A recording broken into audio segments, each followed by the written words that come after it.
Have you ever wondered how your iPhone travels from raw minerals in Africa to factories in China and finally to your hands here in the Philippines? This week, we dive into the hidden highways of the global supply chain and discover how products, from Jollibee Chicken to Davo Bananas, connect us to the world. Good day, everyone. Welcome to Week 11, Global Distribution and Supply Chain. So, our learning objectives, by the end of this video, students should be able to define and explain the key concept of distribution and supply chain. 2. Analyze how global products move from source to consumers. Number 3, apply distribution concepts to Philippine industries and case studies. And number 4, evaluate challenges and opportunities for Philippine businesses in global supply chain. So let's go to the key concepts. Distribution.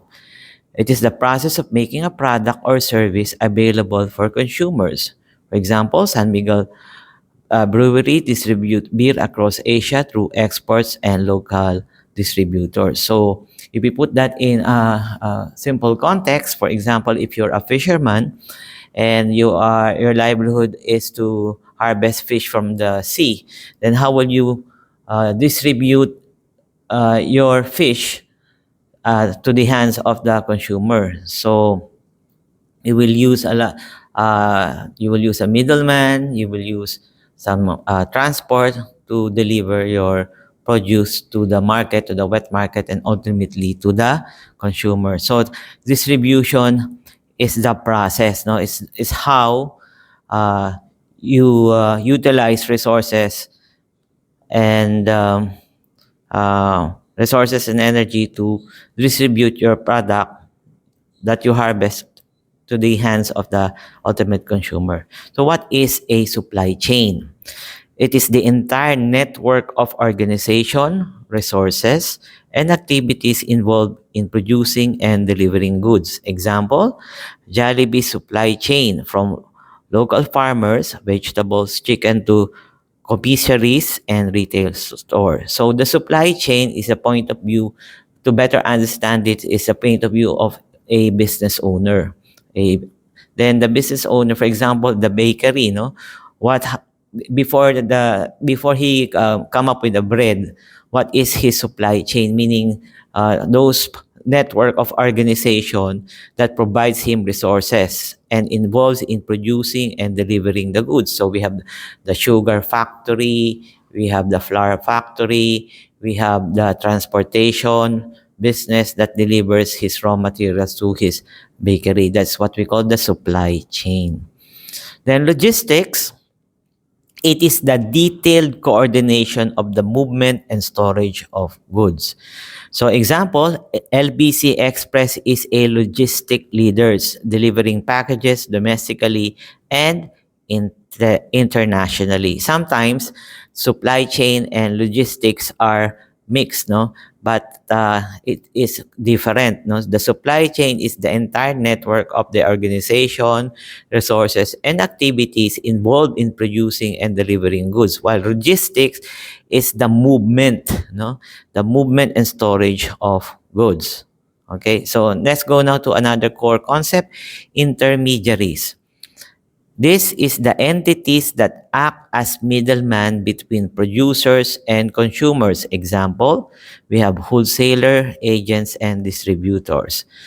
In the Philippines, example is Bench. Bench Apparel uses distributors in the Middle East to expand presence. So intermediaries are the ones in between, in between the producer and the consumer. So they are the wholesaler, agents, distributors, or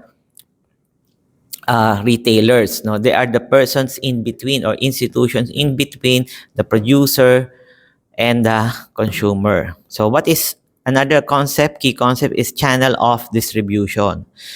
So it is the path of a product follows from producer to final consumer. So it is the path a product follows from producer to final consumer. Example, the Davao mangoes. So the farmers plant the mangoes trees and harvest them, the mangoes. Then the exporter get the mangoes from the Davao farmers and then exported it to the Japanese importer.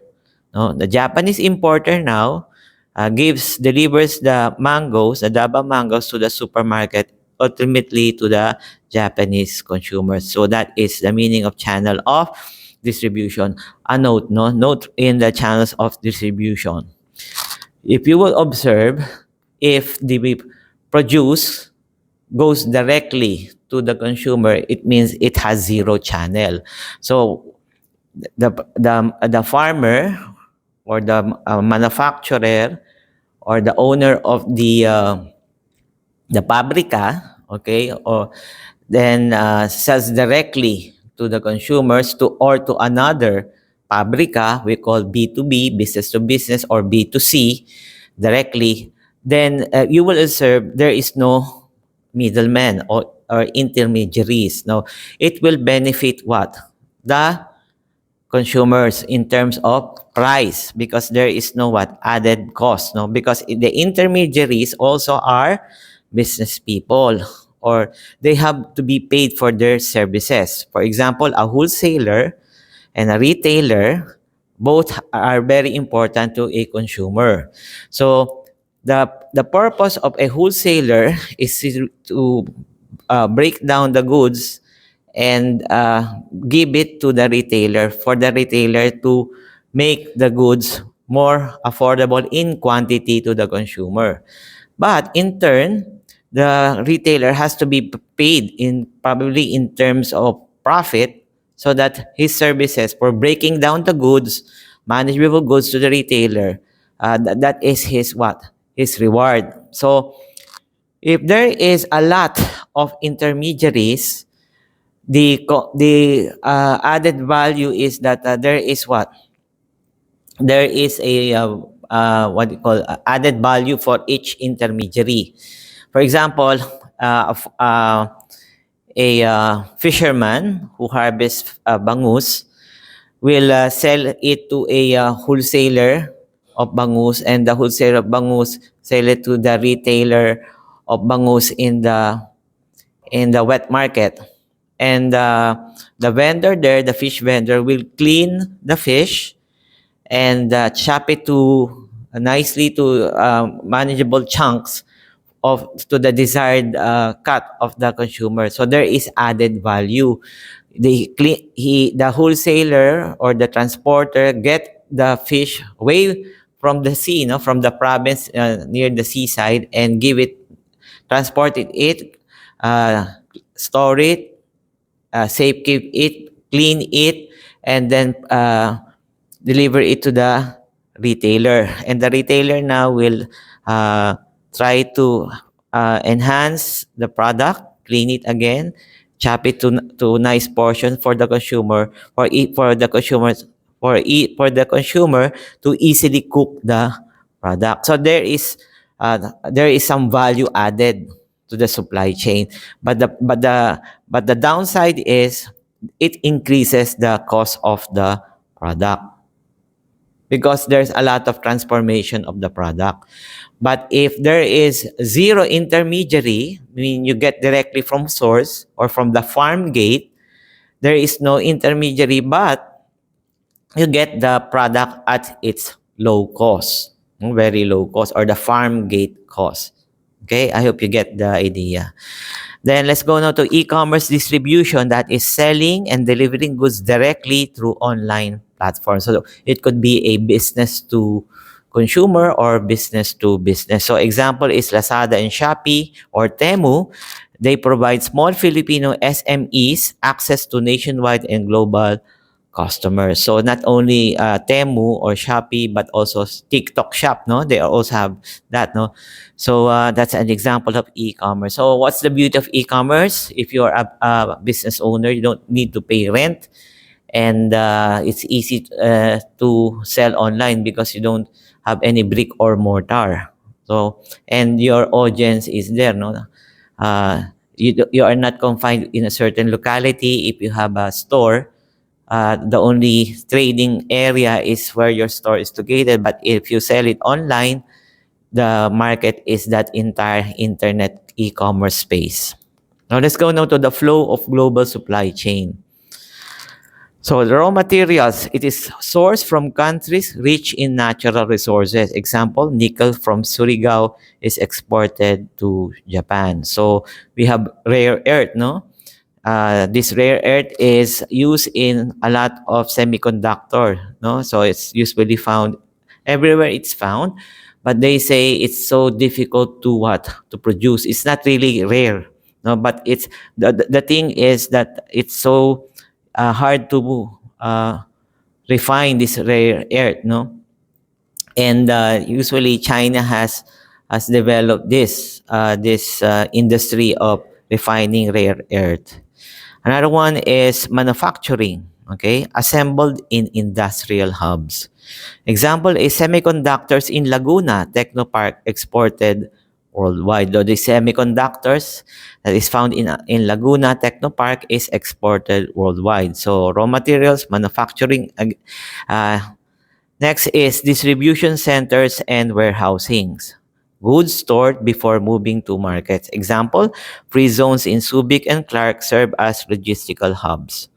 Then, the last one in the supply chain is the retail and consumer. So, delivered through physical stores or e-commerce. Example, Shopee delivers gadgets from China directly to Filipino households. So, again, the flow of a global supply chain. First, they will source the materials, then they manufactured it, then this distribution centers and warehousing where these raw materials will be stored, and the goods, if goods are finished, it will be moving to markets, like for example the export zone in Subic and Clark, no, we call that the logistical hubs. And then finally the retailers and consumers, it will be delivered to physical stores or e-commerce. For example, Amazon has its own physical stores or warehouse, no, where the goods are stored until ordered.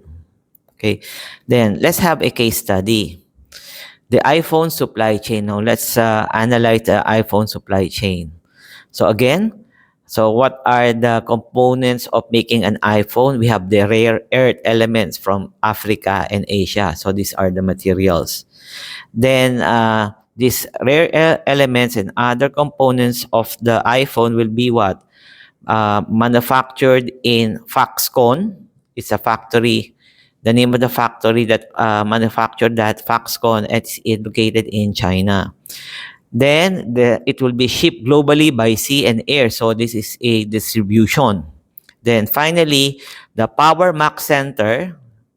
This is the store of iPhone, no, in the Philippines. Globe and Smart, also the retailer stores, rely on Apple's global logistics to serve Filipino consumers. Okay. So what's the lesson here? No product is truly local anymore. Distribution network makes everything global. So you cannot make, especially the electronic goods, no? There is no one country that produce all the parts. Everything is what? Is outsourced. Okay. Let's go now to the Philippine application. So, for example, in the Philippines, we have the banana industry. So, let's study the banana industry. So, bananas are popular in Mindanao and it's shipped to Japan and the Middle East.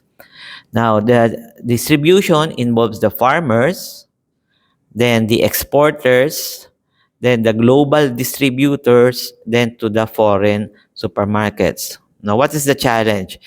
Dependence on weather and shipping delays, right? Okay, remember our point of view, POV.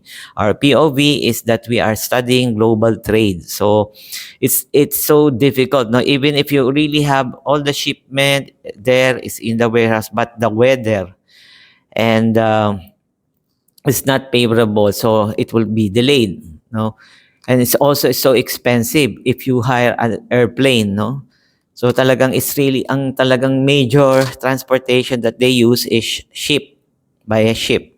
Okay, so the BPO industry, another example, no, the non-physical distribution. Let's go to this. So it is a service distribution through digital channels. So what is a BPO? This is a call center, no. So Filipino call centers provide services to the US and Europe without physical goods, showing services also follow supply chain principles. So it's not only the physical good but also the services. So ang ginagawa nito, ang mga companies in America, in Europe, okay, they outsource their service. For example, yung mga call center, and they hire Filipinos to do that thing. No? They outsource that. They give them the infrastructure, and then calls coming from America will be diverted to the Philippines for their what?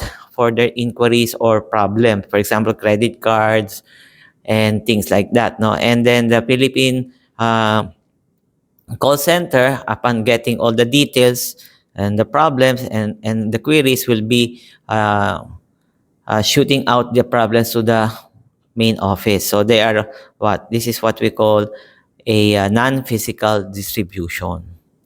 Now, another one is retail industry.